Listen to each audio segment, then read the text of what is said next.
I'm trapped in a goddamn novel, and the only way I can get home is to make the main character hate my guts.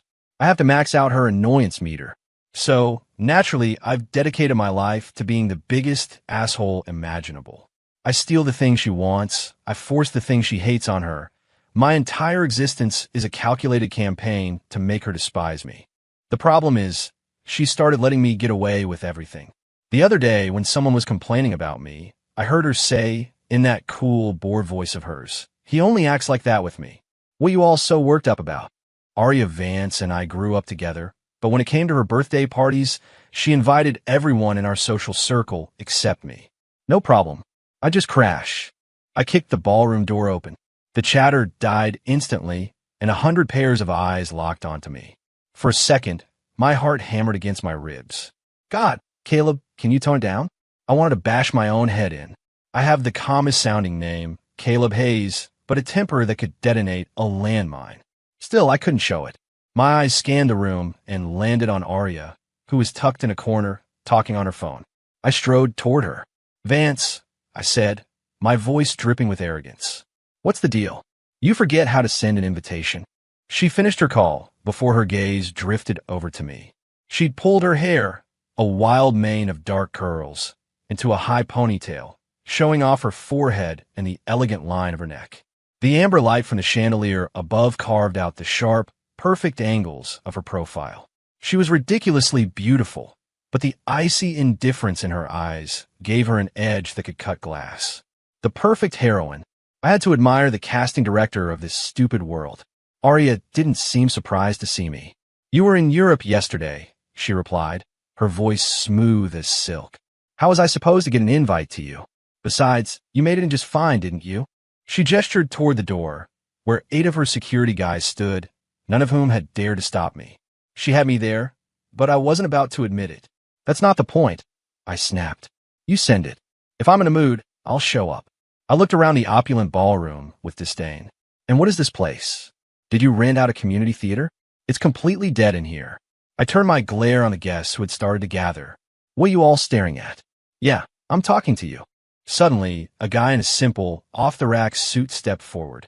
He had a boyish face, now pinched with indignation. "Mr. Hayes, how can you talk to everyone like that? It's incredibly rude. You should apologize." The room fell silent.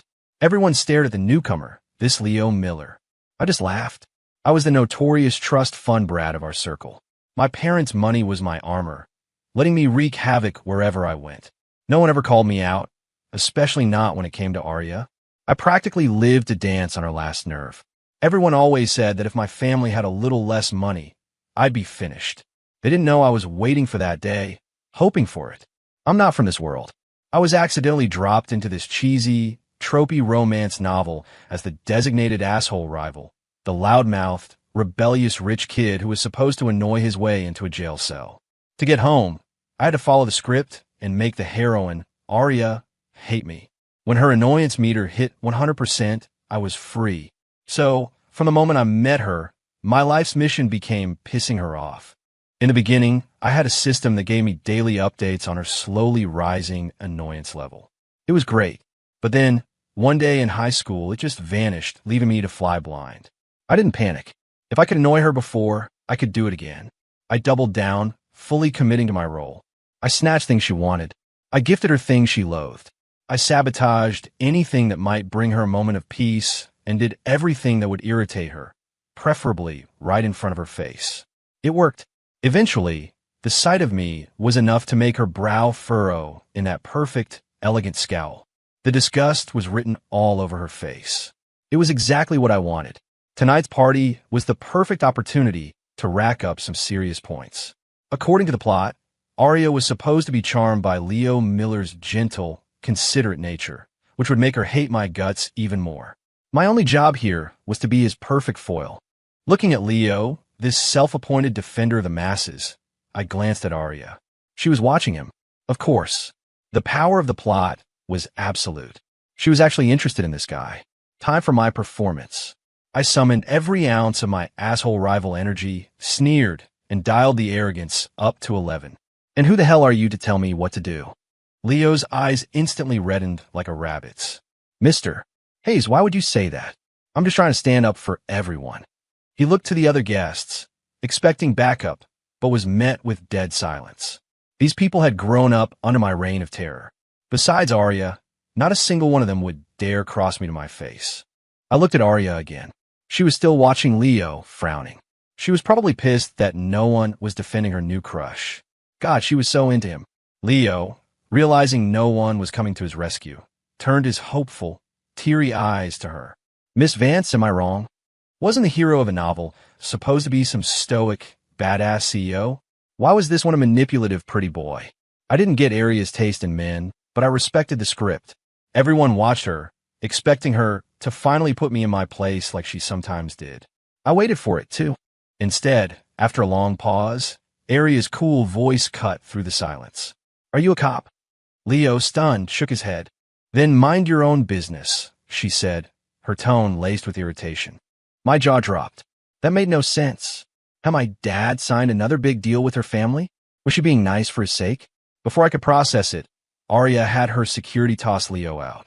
The party resumed as if nothing had happened. I stared at her.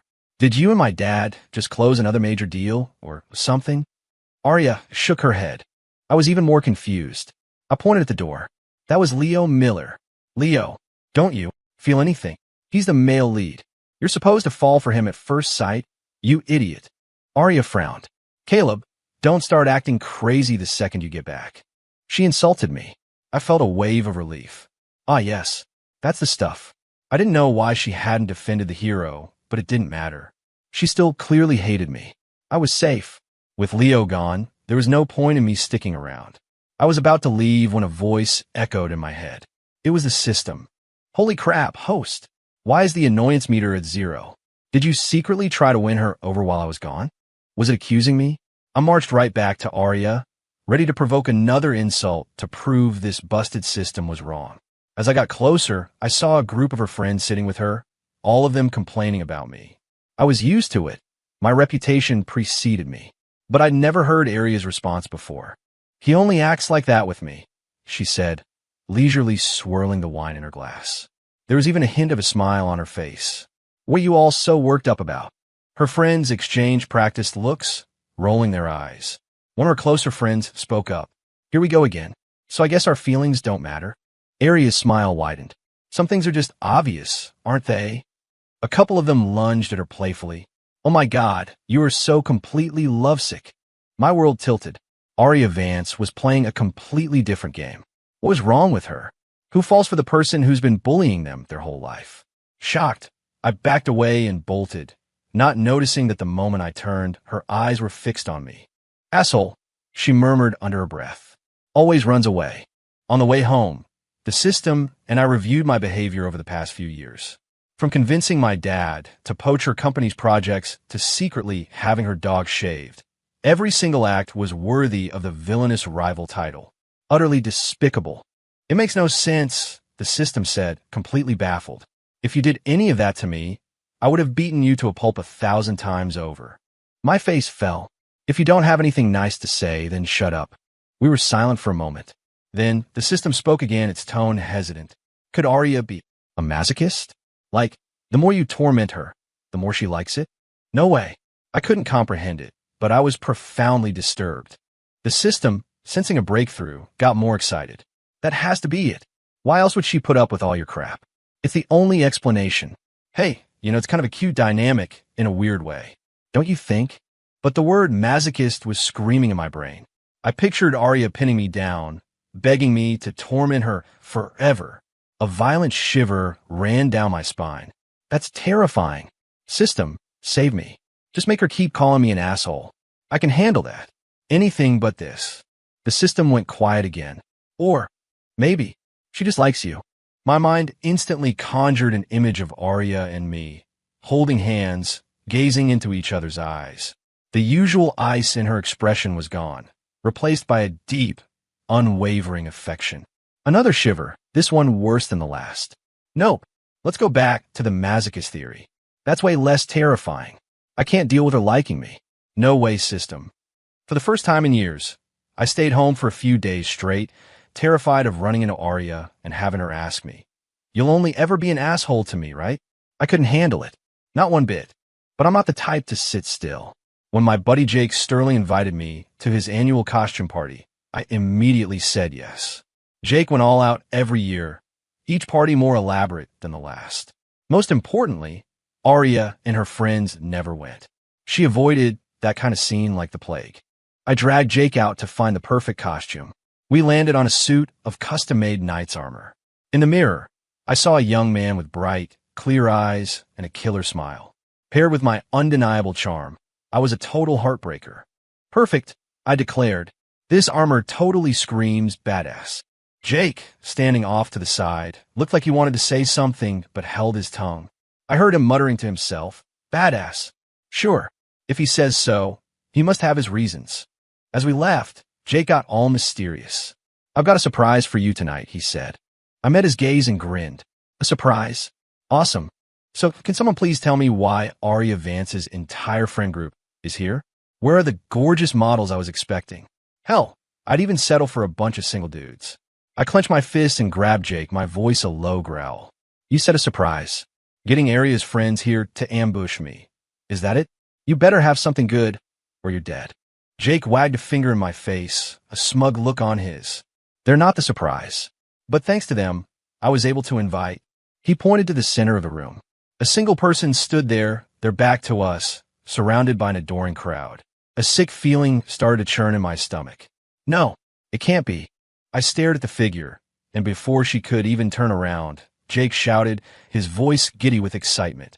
Arya Vance. Didn't see that coming, did you? I pulled out all the stops this year. She's the biggest get in our circle right now, about to officially take over Vance Industries. People are dying for an invitation from her. Seriously, man, you should stop pissing her off. I roll my eyes.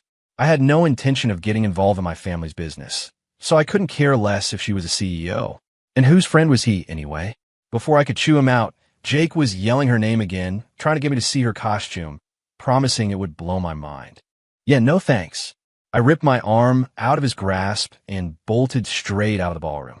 I stood outside, looking back at the brightly lit party, my eyes stinging.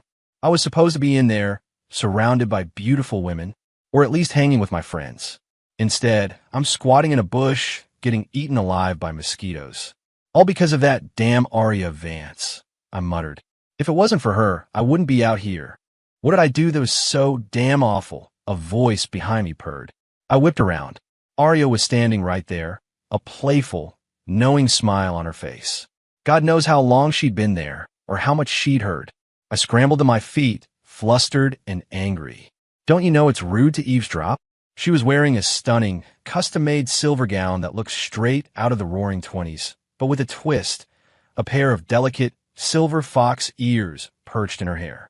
Seeing me stare, she explained, a speakeasy siren. With a secret.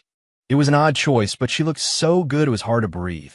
Damn, she's the main character for a reason, the system chimed in.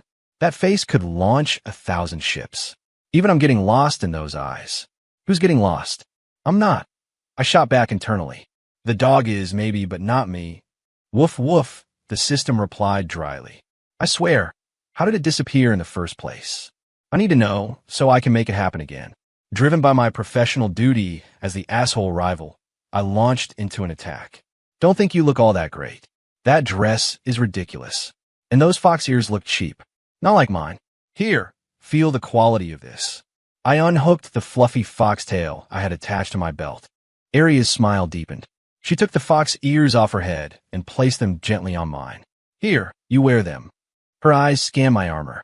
My, little lord, she drawled, raising an eyebrow. I haven't seen you in a few days, and you've gotten this shameless. I rubbed my arms, suddenly cold. Be normal. Stop being a creep. I cleared my throat. It's a badass general. She just laughed again, looking genuinely happy. Seriously, who gets this happy from being insulted? She really is a masochist. I took a subconscious step back. It's so lively in there, and you love a crowd. Why aren't you inside? I just glared at her. Oh, she said, a look of dawning comprehension on her face. You said it was because of me? What? She leaned in, closing the distance between us in an instant. Her warm breath ghosted across my forehead. Her gaze felt physical, a tangible heat on my skin. I felt my face flush. My heart was going haywire because I stammered, making something up. Everyone was crowded around you, telling you how great you are. It was annoying, okay? Arya pretended to think for a moment, then nodded. Well, I guess they did all say a few nice things. I roll my eyes. Give her an inch, and she takes a mile. I took a deep breath, ready to leave, but she held out her hand. Her eyes were sparkling. That's only because they hadn't seen you yet, she said, her voice a soft, tempting murmur.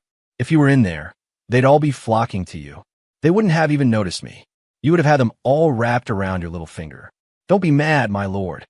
I glanced back into the ballroom. Jay caught my eye and waved me over, his face flushed, clearly having a good time. I looked at Arya's outstretched hand, hesitant. Us, together? I don't think that's a good idea. Everyone knows we can't stand each other. Seeing me waver, she grabbed my wrist and pulled me toward the party. So it's not a good idea? Then let's make a good one. The second we walked in, we were swarmed by her friends. Caleb, you look so handsome tonight. Whoever marries, you'll be the luckiest person alive. Look at that face. You're a work of art. So badass and regal.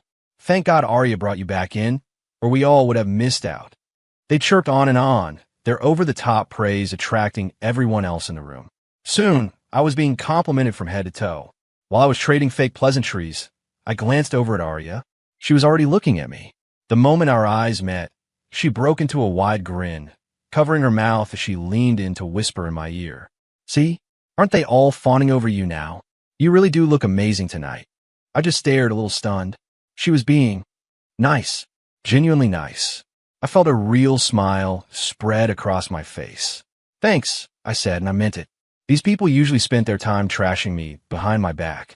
The fact that they were laying it on this thick, especially that badass line, I'd seen Arya mouth the words to them, meant something was up. When I finally escaped the crowd, Jake sidled up to me, his eyes narrowed. Are you and Arya getting together? I'll sue you for slander. I made a hard X with my arms. The only thing between us is mutual disgust. And I paused, thinking of her leaning in close outside, and her attempts to creep me out with her weird psychosexual games. That's it. She was just having a moment of conscience tonight. That's all. Don't worry, man. I'd never abandon you to the world of the terminally single. Jake gave me a look of profound pity. You're the only one who thinks it's mutual. What's that supposed to mean? He ignored me. Quick, look at Arya right now. Confused, I did as he said, turning my head. My eyes collided with hers. She had been staring at me, and my sudden movement caught her off guard, a flash of surprise on her face before she could school her expression. Jake sighed beside me. You see, it's never a coincidence. She's always looking at you. Every single time you turn around, she's there. The sad part is, you've never noticed she's in love with you. I still don't get it. How did someone like Arya Vance, who's so completely out of everyone's league, fall for you? It's baffling. I was baffled, too. I was more than baffled. I was utterly floored. But I'm so horrible to her. I convinced my dad to steal her clients. I had her dog shaved. I used to hide her homework. How could she like me after all that? She really is a psycho. Jake shot me a withering glare. Are you an idiot? She loves you. In her eyes, everything you do is just part of your weird foreplay. Stealing a project? She saw it, as you helping your dad out. Shaving her dog? She pretended not to notice. Hiding her homework? Caleb, she wrote 2 copies of every assignment just so you'd have one to hide. It's a game for you too. You love dishing it out, and she loves taking it. You really had no idea. My voice trembled. When did you find out? Jake clapped a hand on my shoulder. Buddy, the real question is, besides you, who doesn't know? He leaned in closer. Something must have happened between you two recently. This is the most obvious she's ever been. He plucked the fox ears off my head. Embroidered on the inside of one was a crooked, handwritten letter, C. It was a silent declaration, a secret hidden in plain sight. No wonder her friends asked me what you were wearing tonight, Jake said, shaking his head. Dude, just give in. It's Arya Vance. She chose you. You hit the jackpot. And honestly, from the way she's looking at you right now, I don't think you have much of a choice. In that moment, my world shattered. I wasn't a villain. I was the clown. The world's biggest, most oblivious clown, who torments someone for years only to have them fall in love with them. Arya Vance had to have a few screws loose. Sensing my existential crisis, the system offered some comfort. It's okay. You were plenty vicious. It's not your fault she interpreted it as affection. After the party, Jake had arranged for a late dinner. I used to always sit next to Arya, the better to annoy her up close. This time, I felt a strange sense of dread. I grabbed Jake and hid in the farthest corner of the private room. But Arya, the last to arrive, walked past everyone and slid into the seat right next to me. "Why didn't you wait for me this time?" she asked, a barely perceptible note of hurt in her voice. I was speechless. This was Arya Vance? I looked around. No one else seemed to find this strange. Jake nudged me, wiggling his eyebrows. "The game is on," he mouthed. I shot him a death glare. I looked at Arya, trying to act casual. "What? I didn't. You're just not used to me not trying to make you miserable. Is that it?" To my horror, she admitted it. "Yeah, it feels weird when you're not here." I had no idea what to say. Jake poked me again, his eyes wide with excitement. "Go for it, man." He seemed to be signaling. "Can you please go back to liking me in secret?" I screamed internally. I can't handle this direct approach. Jake, however, knew exactly what to do. He jumped up, offered Arya his seat, and then scurried to the other end of the table under the guise of getting the check. Before he left, he shot Arya a winning smile. "Don't worry, Arya. I made sure no one else sat next to Caleb." I glared daggers at his back. "You just wait. You're going to suffer for this." I sat there, stiff as a board, my eyes glued to the plate in front of me. Arya casually poured me a glass of orange juice and started making small talk. "You're quiet tonight. Not going to sneak anchovies into my salad." I mumbled. "You eating with your eyes now? You haven't even picked up your fork." I nodded furiously, not having heard a word. She was silent for a few seconds. "Is it really that shocking that I like you?" "Mecha?" My head snapped up. I looked around wildly, my eyes finally landing on her impossibly calm face. "Why are you so calm about this?" I, on the other hand, feel an overwhelming urge to run screaming from this room. "Why shouldn't I be calm?" she said, her expression perfectly serene. "I do like you. It's not the liking part," I hissed, my face burning. "It's the fact that we're surrounded by people. Could you maybe pick a more private place for this conversation? This is mortifying." I couldn't take it anymore. I stood up and mumbled my goodbyes. As I was leaving, Arya stood up to walk me out. "I'll take you home. I'm a guy," I said, bewildered. "I know," she said earnestly, "but I want to spend a little more time with you." My face turned crimson. "Arya, stop it. Just stop talking." She laughed. "Fine. Then you could drive me home. Surely you have that much chivalry, Mr. Hayes." "Can I not?" I asked weakly. We stood there on the sidewalk in a standoff until I finally caved. As I got into the car, I gave her one last desperate warning. "No more weird talk in the car. Or else I'll kick you out." She just laughed again. Could she please, for once, take my threats seriously? On the drive, I couldn't stop thinking about it. Arya Vance liked me. It made no sense. When I got home, my dad was in the living room, leisurely brewing tea. My dad was back. I jogged over and slung an arm over his shoulders. "Dad, when did you get back?" He chuckled, taking a sip of tea. "Haven't seen you this happy to see me in a long time. Spit it out. What do you want? What kind of son do you think I am?" I said, plopping down beside him. "Okay, so I have this friend, and this person he can't stand just confessed their feelings for him. Now my friend feels all weird and prickly inside. Why is that?" My dad's eyes lit up. "That Vance girl confessed to you? Huh, about time. She's got guts." He then gave me a look of mild disgust. "Honestly, I don't know what I was expecting from you. A girl has to make the first move. Useless." "Well, I had to find out sometime," I mumbled. "Wait, how does everyone in the world seem to know about this?" I paused. "Dad, when did you know?" "You kept telling me to go after her clients," he said, looking supremely unconcerned. "But the thing is, she never intended to keep them for herself. Every time a good opportunity came up, she'd bring your old man in on the deal. She's a better business partner than you'll ever be. You think I didn't know what she was up to?" He shot me another disappointed look. "Your disdain is a little obvious, Dad." He just shook his head, a smile playing on his lips. "Son, do you really think it was about a few business deals? Think about it. You've been a terror your entire life. Has she ever once gotten truly angry with you? Hasn't she always been there, patiently putting up with your nonsense? That girl is steady as a rock. You'd mention offhand that you wanted something, and the next day it would show up at our house, wouldn't it? I threatened her to get that stuff? I argued. Back then, to max out the annoyance meter, I'd acted like a mob boss, forcing her to be my gopher. My dad threw his head back and laughed. Oh, you're hopeless. Do you really think she looked threatened? She was happy to trail after you like a little puppy. You just never saw it. Besides, who would take your childish threats seriously? His words merged with what Jake had told me earlier. I tried to picture the Arya from my youth, the girl who always followed me around, but the memories were blurry. All I could recall was a girl with her eyes always downcast, her expression unreadable, quietly handing me snacks from her backpack after school before falling in a step behind me. She never said a word, and I never once looked back. Suddenly, I felt a pang of regret. Why do we only have eyes that look forward? There was so much beauty happening right behind me. That night, I tossed and turned, my mind drifting back to freshman year of college. Everyone was caught up in the freedom of it all, pairing off left and right. I was no exception.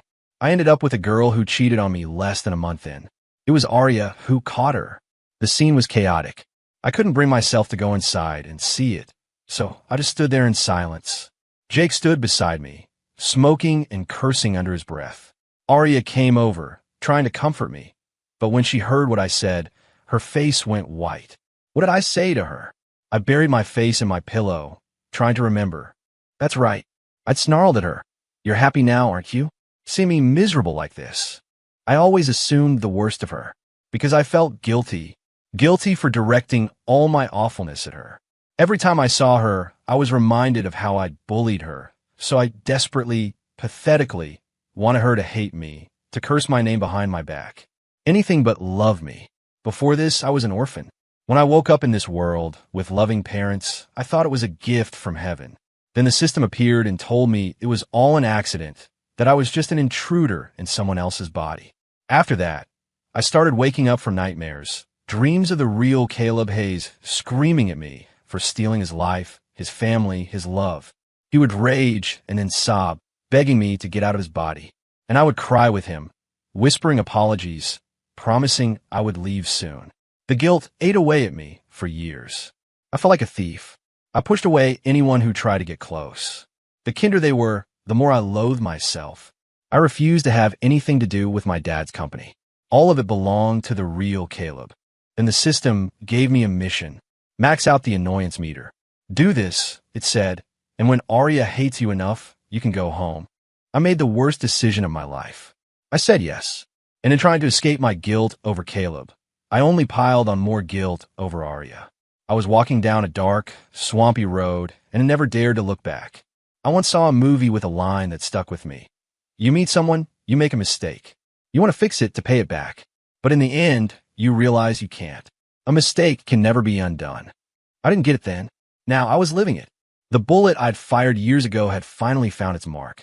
The system's voice broke the silence. I actually met the real Caleb Hayes. Do you want to see him? My breath caught in my throat. What do you mean? Is it even possible? You were having all those nightmares, its mechanical voice said, though I could swear I heard a hint of warmth. So I went looking for him across the different worlds. I figured if you two met, it might help. He's living a pretty interesting life, by the way. You could learn a thing or two. With a simple transferring, my consciousness faded. I found myself in a white, empty space. In front of me was a single door. Open it, the system said. He's in there. No running away, or I'll lock you in here for 2 months. I knew it was trying to comfort me. I managed a weak smile, took a deep breath, and with a trembling hand, opened the door. The room was filled with glowing screens, each one showing a man who looked exactly like me. On one, he was in elaborate courtly attire, holding forth in a grand hall. On another, he was laughing, soaring through the clouds on a sword with friends. On a third, he was shirtless, hauling a hoe over his shoulder in a field. He was everywhere, living 1,000 different lives. These are all the worlds he's visited, the system explained. When I found his consciousness and told him you were in his body, he volunteered to become an agent, helping us fix broken plot lines in other worlds. That's why I was gone so long. I was training him. And you are, a warm voice said from behind me. I turned. It was him, the real Caleb. He studied my face for a moment, and a slow smile spread across his. I figured you'd show up eventually. Didn't think it would be this soon. I stared at him, and the only words that came out were the ones I'd whispered in my dreams for years. I'm so sorry. He just laughed, a free, easy sound. Don't be. It wasn't your fault. And hey, it's worked out pretty well for me, don't you think? He gestured to the screens, to the life of adventure he was living. He pulled me over to a couch that materialized out of nowhere, and we both flopped down. So, he said, how's the old man? It took me a second to realize he meant our dad. He's great. Healthy, eating well, still sharp as a tack.